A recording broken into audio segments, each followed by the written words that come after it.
Hello guys, দেখুন বন্ধুরা, আমরা এবারে স্প্রে করবো। কারণ আজকে তো কোনো ভিডিও করতে পারিনি আর কি, ধান গাছে জল তোলার জন্য। তাই চলুন বন্ধুরা, কীভাবে স্প্রে করছি দেখাবো।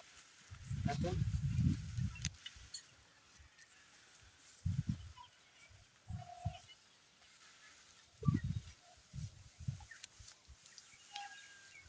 দেখুন বন্ধুরা, ধান বার হয়ে গেছে আর আমরা এই স্প্রে করব।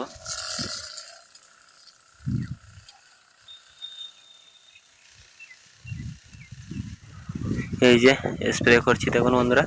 আর এবারে এখন সন্ধ্যা পড়ে গেছে আর এই টাইমটা স্প্রে না করলেই নয়, কারণ এই টাইমে মাজলা আসে বহুত আর এই টাইমে মাজলা মরেও। কারণ ওই সন্ধ্যার সময় স্প্রে করলে সারা রাত কুয়াশা থাকে আর এই কুয়াশা মাথায় স্প্রে করতে হয়। এই কুয়াশা জলটা পুরো ধান গাছের গোড়া অবধি যায়, ভিজে গেলে আর কি এই যে মানে যে লাভা, সমস্ত কিছু পোকার যে লাভা সব কিছু নষ্ট হয়ে যায় আর ধান গাছটা ভালো থাকে। আর এরপরে যে আমাদের যে এই পোকার যে উপদ্রবটা সেইটা কমে যায়। এই জন্যই এই সন্ধ্যার সময় স্প্রেটা করতে হয় ফ্রেন্ড। তো আপনারাও চেষ্টা করবেন এই সন্ধ্যার সময় স্প্রে করার।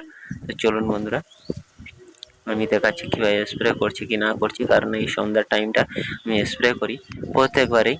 আর আমাদের চাষি ভাইদেরও বলবো যে এই টাইমটা স্প্রে করবেন, আপনারাও লাভজনক হবেন। তো বন্ধুরা চলুন, আর আরও ভালোভাবে এই দিকটায় দেখেন, পুরো ফসল ফসল আর ফসল, পুরোটাই চাষের জমি। তো চলুন বন্ধুরা, এবারে আমি এখান থেকে স্টার্ট করব। এই যে দেখুন বন্ধুরা, আমি এখান থেকে এই ঢুকছি, কারণ এই অবধি শেষ করে দিয়েছিলাম আর এখান থেকেই আমি এই ঢুকে যাচ্ছি ধান গাছের ভেতরে।